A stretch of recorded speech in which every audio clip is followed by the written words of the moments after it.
아멘. 수예배 오신 모든 여러분 환영하고 축복합니다. 오늘은 오랜만에 비가 개인 화창하고 또 좋은 날씨였습니다. 주님께서 우리의 영혼에도 따사로운 은혜의 햇빛을 비춰주셔서 우리의 마음의 모든 더러움들이 씻겨나가고 깨끗하고 정결케 되는 예배의 시간 되시기를 예수님의 이름으로 축복합니다. 우리 앞뒤 좌우로 이렇게 인사하겠습니다. 잘 오셨습니다. 사랑하고 축복합니다. 인사하겠습니다. 오늘은 가상의 한 인물이 예수 그리스도를 만나고 변화되어져 가는 모습을 함께 생각하면서 말씀을 시작해 보려고 합니다.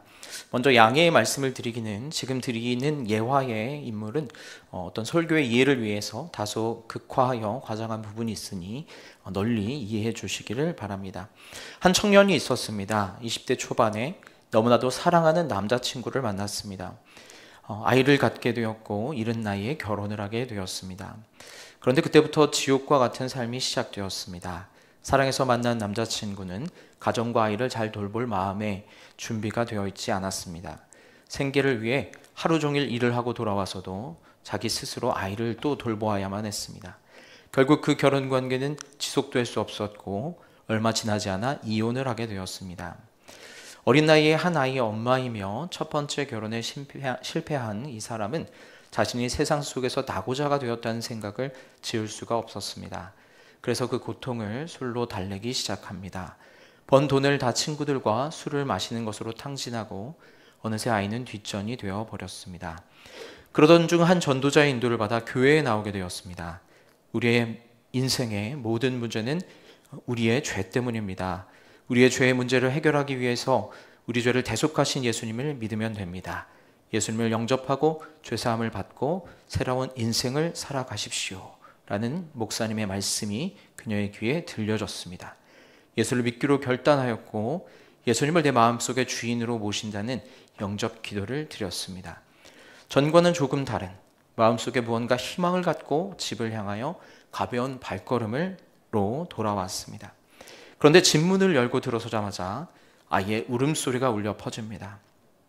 자기를 대신하여 아이를 봐주고 있던 친정 엄마로부터 일요일 아침부터 어디를 싸돌아다니고 왔냐며 욕설이 날아옵니다.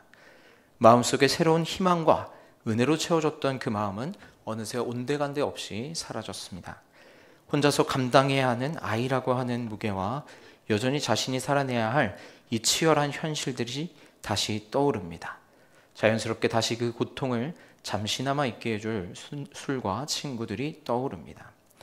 오늘 그는 분명 예수 그리스도의 복음을 듣고 예수 그리스도를 구주로 믿기로 결단하고 그 안에서 소망과 희망을 발견하고 왔음에도 불구하고 지금 그녀가 마주해야 하는 현실은 여전히 변함이 없었습니다. 그러면서 그는 혼란에 빠집니다. 아까 내가 들었던 복음은 무엇일까? 예수를 믿으면 내게 행복한 삶이 주어진다고 말하였는데 왜 내 삶은 여전히 변화가 없는 것인가? 내가 아까 가졌던 그 소망과 희망은 어디로 사라졌는가? 왜 또다시 나의 마음은 절망과 슬픔이 가득한 것인가? 이와 같은 고민, 또 이와 같은 번뇌는 앞선 가상의 인물에게만 있는 고민은 아닐 것입니다. 상황과 정도는 다 다를지라도 우리에게도 동일한 갈등이 있음을 우리의 삶에서 경험하게 됩니다. 신방을 하면서 성도님들을 만나면 이런 이야기를 자주 듣게 됩니다. 예배를 은혜롭게 잘 드리고 갔는데 사춘기 아이와 한바탕 부딪히면서 모든 은혜가 다 날아갔어요. 이제 막 신앙생활에 열심을 내기 시작했는데 이제 제 마음 안에 갈등이 생기기 시작합니다. 오늘 예배는 좀 빠질까? 오늘 성경 읽기는 좀 덮어둘까? 조금 더 나아가면 오늘 스트레스 좀 받는데 한 잔 땡길까? 네, 이것이 예수님을 믿었지만 여전히 우리가 경험하고 또 느끼고 갈등하는 우리의 삶의 단면들입니다. 이와 같은 신자의 상태를 남포교회의 원로 목사님이신 박영선 목사님께서는 다시 보는 로마서라는 그의 설교집에서 이렇게 말씀하십니다. 회개는 어느 날 한순간의 어떤 극적인 돌아섬입니다. 깨달음이 있고 감동이 있고 결단이 있습니다. 그러나 회개하고 나서 많이 당황스러운 점은 변한 것이 아무것도 없다는 데 있습니다. 다음 날 아침에 눈을 떴더니 어제의 감동과 회개의 결심이 야 빨리 일어나 밥 처먹고 학교 가 라는 어머니의 고함 소리와 함께 깨지는 것입니다. 아무것도 달라진 것이 없이 말입니다. 회개는 했지만 삶의 현실, 그 배경과 환경과 조건은 달라진 것이 없습니다. 본인은 변했다고 우기는데 그가 몸담고 있는 상황은 그대로 있습니다. 변화된 결심과 각오로 싸우기에는 이 상황이 너무 커서 며칠 발버둥 치다가 슬슬 포기하게 됩니다. 그래서 회개 자체에 대해서도 의심이 생기고 불안해집니다. 그러다가 하나님이 힘을 주셔서 다시 돌아오지만 이것도 연례 행사처럼 되어 결국 체념하고 마는 일이 개인의 신앙에서 반복됩니다. 사랑하는 여러분, 이와 같은 결단, 갈등, 또 포기, 그리고 다시 주님의 은혜와 힘주심, 그리고 다시 갈등하게 되는 삶이 우리의 신앙생활에도 반복되고 있지는 않습니까? 그리고 이 일이 계속 반복되면서 나는 그냥 이런가 보다, 나는 이것밖에 안 되는가 보다 하는 체념의 자리에 머물러 계시지는 않습니까? 사랑하는 여러분, 제가 오늘 이런 이야기로 말씀을 시작한 것은 오늘 우리가 살펴볼 로마서의 말씀이 이러한 삶의 정황들 가운데 선포되는 말씀이기 때문입니다. 우리는 자연스럽게 어떤 한 순간에 집중합니다. 내가 은혜 받은 순간, 내가 회심하고 회개한 한 순간을 기억하고 그 감동이 계속되기를 원합니다. 그러나 신앙이란 우리가 속한 시간과 공간 속에서 이루어집니다. 우리의 신앙이 실제가 되기 위해서는 반드시 우리가 살아가는 그 시간과 공간이 필요합니다. 다시 말해서 여러분이 갈등을 겪는 그 삶의 자리가 없어서는 안 된다는 것입니다. 신앙은 단순히 내가 예수님을 믿었습니다, 내가 예수님을 나의 구주로 고백합니다 라고 하는 말로만 되는 것이 아니라 실제로 우리가 살아가는 우리의 삶 속에서 살아내고 증명해야 하는 싸움이기 때문입니다. 아까 그 가상의 인물을 다시 떠올려 볼까요? 그녀가 회개하고 예수님을 영접했지만 여전히 너무나도 겹겹이 쌓여있는 자신의 삶의 정황들을 마주할 때 절망을 느꼈습니다. 하지만 그가 그 절망 중에서도 포기하지 않고 자신이 하나님의 존귀한 자녀이며 이제는 자기 안에 계신 하나님께서 그의 삶을 돕고 계심을 믿으며 자신의 삶을 조금씩 더 예수님을 닮은 삶으로 바꾸어 나가기로 결심할 때 옆에서 그를 돕는 전도자와 교회의 도움을 받아서 꾸준히 그 삶을 살아갈 때 결국 그의 삶은 진정한 회복과 진정한 하나님의 은혜를 누리는 삶으로 나아갈 수 있게 된다는 것입니다. 이처럼 신앙은 우리가 속한 시간과 공간, 곧 우리의 삶 속에서 이루어집니다.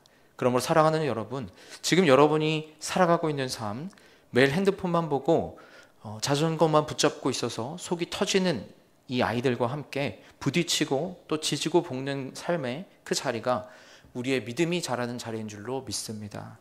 직장에서 정말 꼴보기 싫은 사람이 있지만 하고 싶은 말이 많지만 꾹 참아내고 인내하고 함께 일할 수 있는 것이 우리의 믿음이 자라는 자리인 줄로 믿습니다.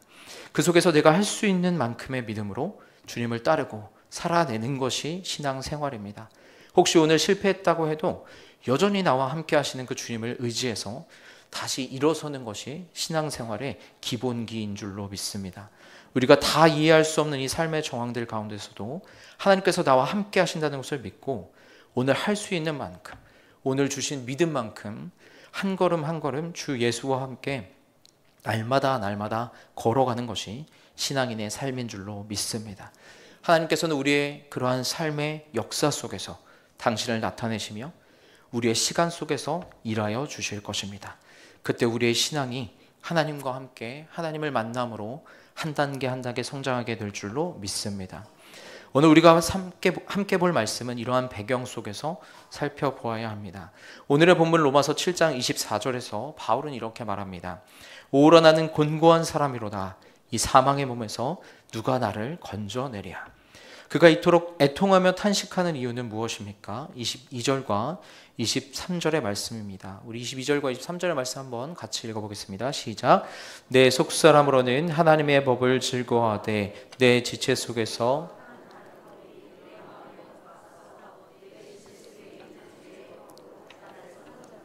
보는도다.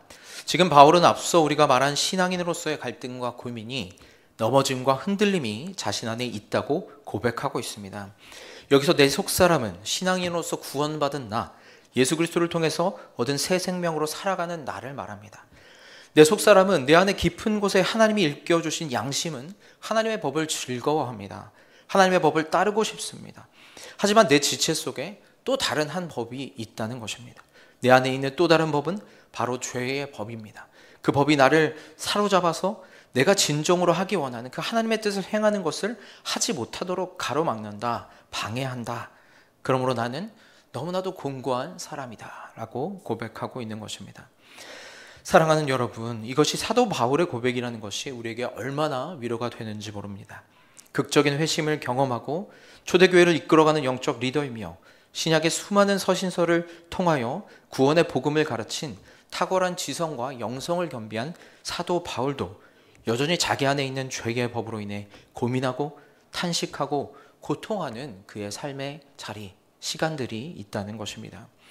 어떤 신학자들은 감히 사도 바울이, 이 위대한 사도가 이러한 고백을 한다고 그것을 받아들이기 어려워서 바울이 이 글을 쓴 것은 바울이 예수 그리스도를 믿기 전에, 그러니까 바울이 불신자였을 때의 상태를 쓴 것이다 라고 해석하기도 합니다. 하지만 다수의 신학자와 목회자들은 이것이 바울이 회심한 이후 현재 그가 느끼는 감정을 그대로 고백하고 있는 것이라고 해석하고 있습니다.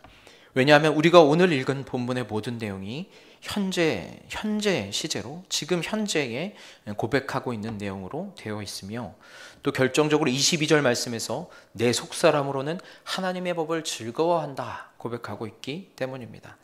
불신자의 상태에서는 하나님의 법을 즐거워한다 라는 말을 할 수 없기 때문에 지금 이 내용은 분명 바울이 자신이 구원받은 이후에 자신의 현재적인 상태와 감정을 고백하는 것으로 보는 것이 맞다고 할 수 있습니다.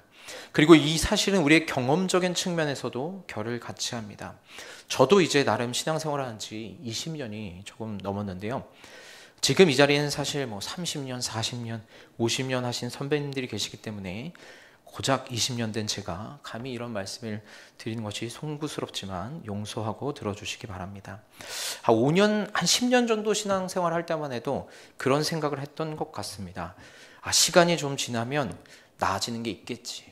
시간이 좀 지나면 내가 예수 그리스도의 장성한 분량에 이르러서 이제는 죄와 유혹 그 정도쯤은 아무것도 아니야 라고 넘어가는 그런 날이 오겠지라는 생각을 했던 것 같습니다.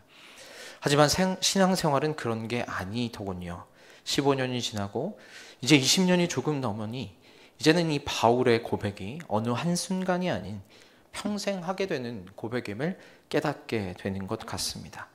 아직도 멀었고 나는 정말 죄인 중에 괴수이구나. 그런 것들을 날마다 또 때때마다 경험하게 되는 것입니다. 하지만 과거에는 이런 실패들이 좌절이었다면, 절망이었다면, 난 이거밖에 안 되는 사람이구나 하는 체념이었다면 이제는 조금 다른 감정이 생기는 것을 느끼게 됩니다. 이렇게도 부족한 나를, 이렇게도 죄인인 나를, 이렇게도 변화가 없는 나를 하나님이 구원해 주셨구나. 정말 예수 그리스도의 십자가 대속의 사랑이 아니면 도저히 구원받을 수 없는 나를 하나님이 당신의 놀라운 은혜의 계획을 통해서 구원해 주신 것이구나. 시간이 지나면 지날수록 소망이 없는 나를 발견하지만, 그래서 때때로 절망하기도 하지만, 그러한 나를 발견하면 또 발견할수록 오히려 더 구원해 주신 주님의 은혜에 대한 감사가 커져가는 저를 보는 것입니다. 그러므로 사도 바울은 오라 나는 곤고한 사람이다 라고 하는 탄식 후에 바로 25절에서 이렇게 고백하고 있습니다. 우리 한번 같이 고백해 볼까요? 25절의 말씀. 주 예수 그리스도로 말미암아 하나님께 감사하리로다. 그런즉 내 자신이 마음으로는 하나님의 법을, 육신으로는 죄의 법을 섬기노라. 아멘. 사도 바울은 이렇게 고백합니다. 우리 주 예수 그리스도로 말미암아 하나님께 감사하리로다. 오라 나는 곤고한 사람이로다. 이런 고백 후에 그는 바로 이렇게 말하는 것입니다. 우리 주 예수 그리스도로 말미암아 하나님께 감사하리로다. 아마도 그의 고백에는 이러한 마음이 있었을 것 같습니다. 이렇게도 절망적인, 이렇게도 곤고한 나를 구원하여 주신 하나님 감사합니다. 이 사망의 몸에 갇혀 있는 나를 구원받고 용서받았음에도 여전히 죄의 법에 매여 때때로 넘어지는 나를, 이 소망 없는 나를 구원하여 주신 하나님 감사합니다. 그렇게 찬송하는 것입니다. 사랑하는 여러분, 그러므로 우리에게 죄로 인한 곤고함과 탄식과 아픔이 있는 그 때에도, 그 날에도, 또 다른 한편으로는 이런 죄인 된 나를 구원하여 주신 구원의 감격으로 인해서 하나님께 감사와 영광과 찬송을 드릴 수 있는 우리가 되기를 간절히 축복합니다. 오늘도 또 넘어졌어. 오늘도 또 아이들에게 화를 내버렸어. 오늘 또 새벽 기도에 못 나갔어. 오늘 또 성경을 못 읽었어. 이렇게 실패한 나로 인해 가슴 아픈 그날에도 주님은 이런 나를 사랑하실까? 라는 생각이 아니라 그럼에도 주님은 이런 나를 사랑하시지. 이것이 복음이고 이것이 은혜이지. 그것을 기억하시며 우리 주 예수 그리스도로 말미암아 하나님께 감사하리로다. 여전히 나의 육신은 죄의 법을 섬기고 있지만 그럼에도 이 소망 없는 나를 구원하신 하나님께 감사와 찬송과 영광을 올려드리며 기쁨으로 나아가는 우리 성도님들 되시기를 예수님의 이름으로 축원합니다. 이러한 감사와 찬송의 고백이 있는 자들은 이렇게 고백합니다. 8장 1절과 2절의 말씀 함께 읽겠습니다. 그러므로 이제 그리스도 예수 안에 있는 자에게는 결코 정죄함이 없나니 이는 그리스도 예수 안에 있는 생명의 성령의 법이 죄와 사망의 법에서 너를 해방하였음이라. 아멘. 성경에서 그러므로라고 하는 접속사는 매우 중요한 역할을 합니다. 그러므로는 앞에 있는 모든 말들을 받아서 그러므로 우리는 이렇게 결론을 내립니다. 그러므로 우리는 이런 믿음을 갖습니다. 라고 최종 정리를 해주는 부분에 사용되기 때문입니다. 그러므로 우린 이 8장 1절과 2절의 결론을 주의해서 보아야 합니다. 앞선 내용들을 다시 정리한다면 나의 속사람은 하나님을 따르기 원하지만 내 안에 여전히 남아있는 죄의 법은 그 일을 가로막습니다. 그러므로 나는 곤고한 사람입니다. 이 사망의 몸에서 누가 나를 구원할 수 있을까요? 이런 나를 구원해 주신 주님 예수 그리스도로 인해 감사하고 주님을 찬송합니다. 그런 이후에 이렇게 8장에서 고백하는 것입니다. 그러므로 그리스도 예수 안에 있는 자에게는 결코 정죄함이 없습니다. 왜냐하면 그리스도 예수 안에 있는 생명의 성령의 법이 죄와 사망의 법에서 나를 해방하였기 때문입니다. 로마서 8장 1절과 2절은 이 로마서 말씀 본문 전체에서 가장 중요한 8장을 여는 키입니다. 곤고한 나의 삶에서 반전이 일어나는 장면, 복음의 영광이 가장 밝게 드러나는 그 시작점에서 사도 바울이 강조하는 것은 무엇입니까? 바로 정죄함이 없다라는 것입니다. 그리스도 예수 안에 있는 자에게는 결코 정죄함이 없다라고 고백하는 것입니다. 정죄함이 없나니 법률용어로 갚아야 할 빚이나 받아야 할 형벌이 없는 상태를 의미합니다. 어느 누구도 당신을 고발하지 않습니다. 예수 안에 있는 자는 하나님으로부터 어떠한 정죄도 받지 않는다라고 하는 믿음의 선포입니다. 이 말은 과거 또는 현재에만 국한된 내용이 아닌 지금까지의 내용이 아니라 미래의 죄까지도 보장하는 그러한 내용입니다. 앞으로도 영원토록 그리스도 예수 안에 있는 자에게는 결코 정죄함이 없다. 하나님 우리에게 어떠한 비판도 정죄도 행치 않으신다라고 하는 의미입니다. 그러나 많은 사람들이 이 사실을 잘 받아들이지 못합니다. 저 역시도 그러했습니다. 팀 켈러는 당신을 위한 로마서 2권에서 이런 사람들에 대하여 이렇게 설명합니다.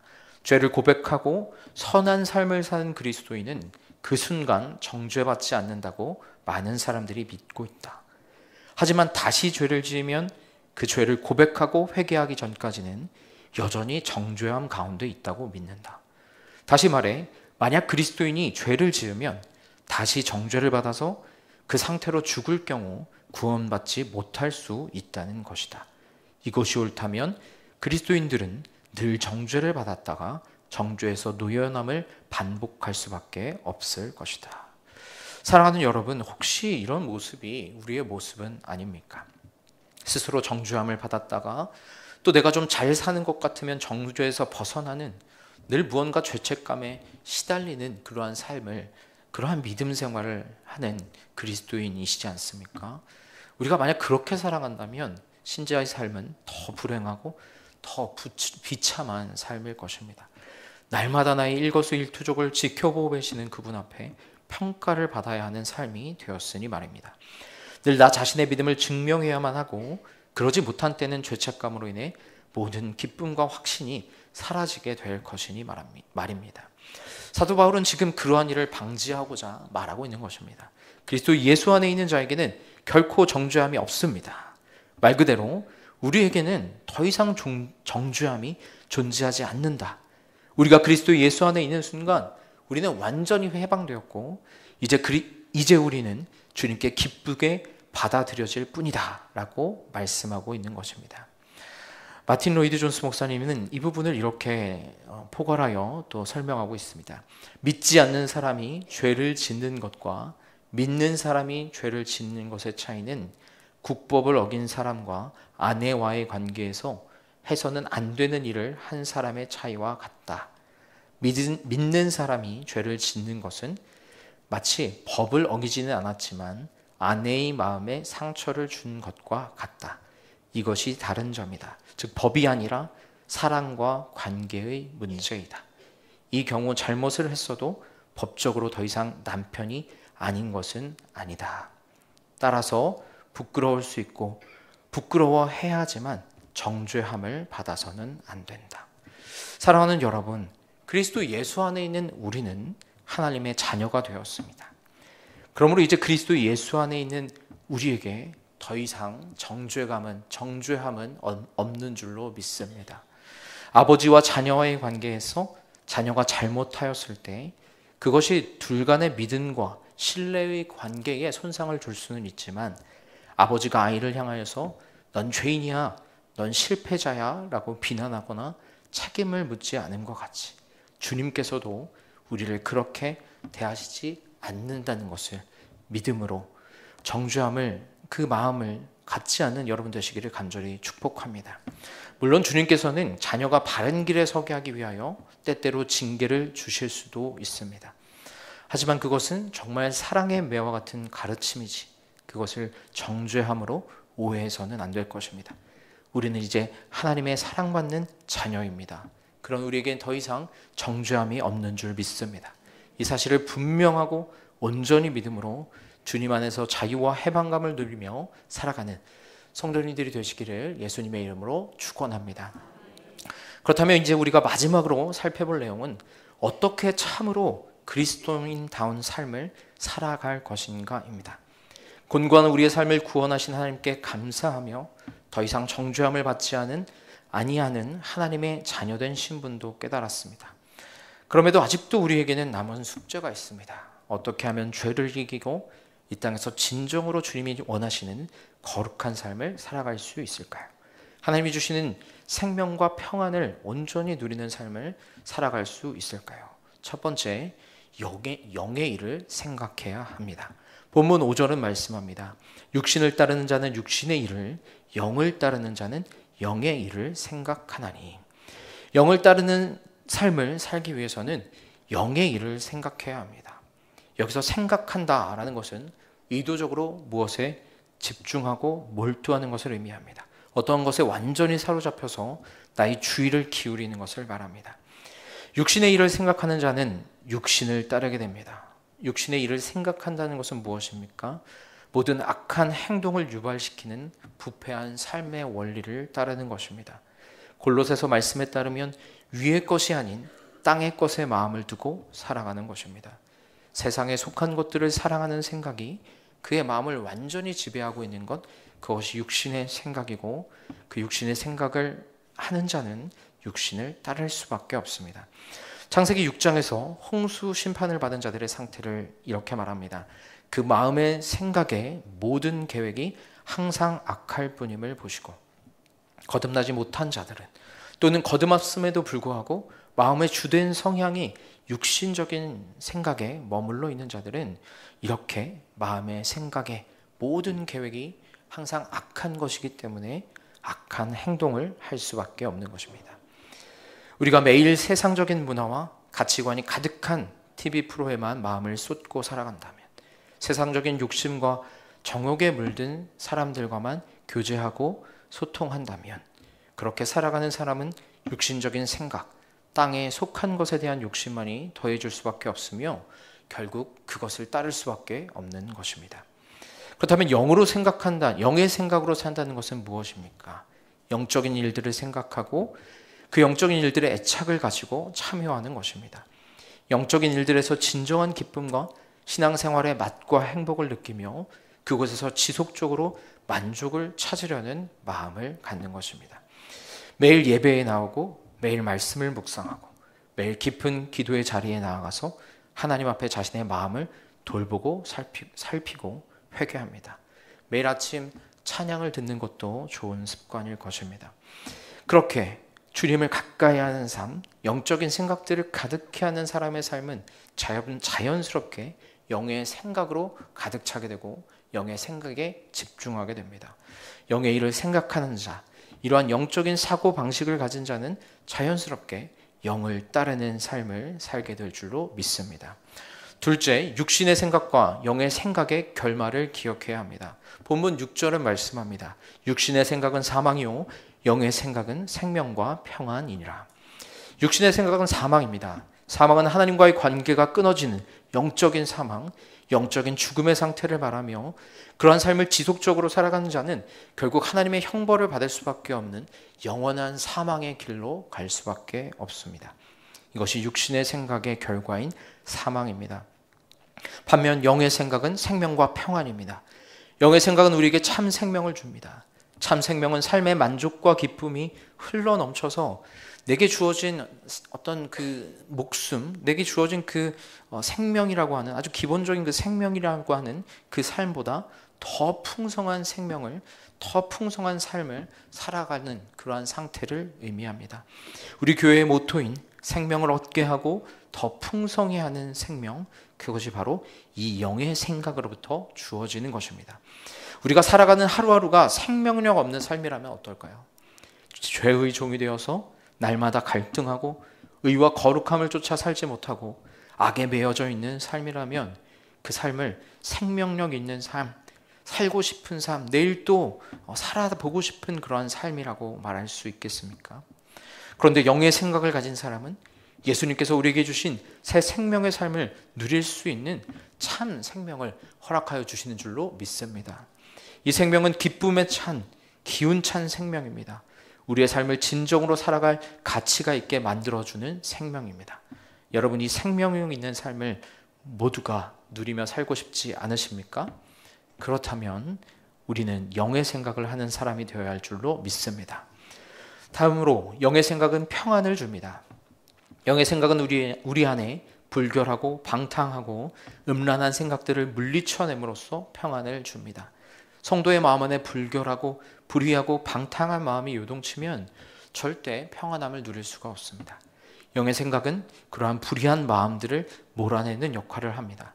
더불어 영의 생각은 세상에 대한 과도한 애착을 버리고 하늘의 것을 향하게 합니다.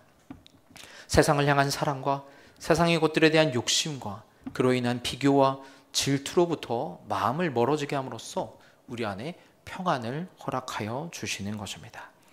사랑하는 여러분, 주님께서 주시는 이 생명과 평안을 누리는 삶 살아가고 싶지 않으십니까?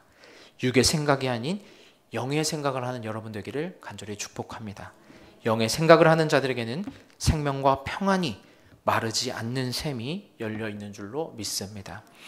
요한복음 4장에서 예수님께서는 우물가에서 만난 한 여인, 남편이 5이나 있었던 세상적인 만족을 찾아 헤매이던 이 여인을 향하여서 이렇게 말씀하셨습니다.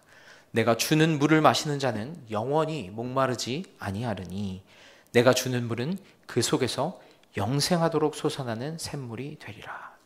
내가 주는 물은 그 속에서 영생하도록 솟아나는 샘물이 되리라. 주님께서는 우리 모든 성도들에게 이 생명수 샘물을 허락하여 주신 줄로 믿습니다. 이 샘물은 바로 우리 안에 거하시는 성령님이십니다. 성령은 우리 안에 역사하셔서 우리의 영혼 전체를 영적인 방향으로 이끌어 주십니다. 영원한 생명에 합당한 생각과 행동을 하도록 인도해 주십니다. 사랑하는 여러분, 그러므로 우리는 할 수 있습니다. 내 안에 영생하도록 솟아나는 샘물과 같은 성령의 능력을 힘입어서 영의 생각으로 육의 생각을 이기고 주님께서 주시는 진정한 생명과 평안을 누리는 삶 살아가는 우리 모든 성도님들 되시기를 예수님의 이름으로 축원합니다.